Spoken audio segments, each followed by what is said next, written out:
थांबा थांबा थांबा, तुम्ही कुठलं सर्च इंजिन वापरता? गुगल, बिंग, याहू की ब्रेव सर्च? या पलीकडे जाऊन एक असं सर्च इंजिन आहे जे वापरून तुम्ही पर्यावरण रक्षणात खारीचा वाटा उचलू शकता. त्या सर्च इंजिनचं नाव आहे इकोसिया. हे सर्च इंजिन युजर्ससाठी फ्री आहे, पण ऍड मधून मिळणारं 100% प्रॉफिट ते पर्यावरण रक्षणासाठी आणि झाडे लावण्यासाठी वापरतात.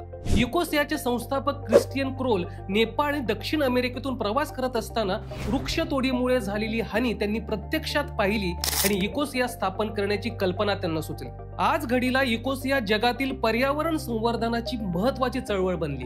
इकोसियाने फक्त 15 वर्षात जगात 23 कोटी तर भारतात 92 लाखांपेक्षा जास्त झाडे लावली आहेत. 2019 पासून इकोसियाने भारतात उत्तर प्रदेश, वेस्ट बंगाल आणि झारखंड राज्यातून आपल्या कामाची सुरुवात केली. कधी हिवाळ्यात उन्हाचे चटके तर उन्हाळ्यात पाऊस अशा वातावरण बदलापासून भविष्यात वाचायचं असेल तर तुम्हीही पर्यावरण रक्षणाच्या लढाईत सामील होऊ शकता. त्यासाठी फक्त तुम्हाला तुमचं सर्च इंजिन स्विच करायचं.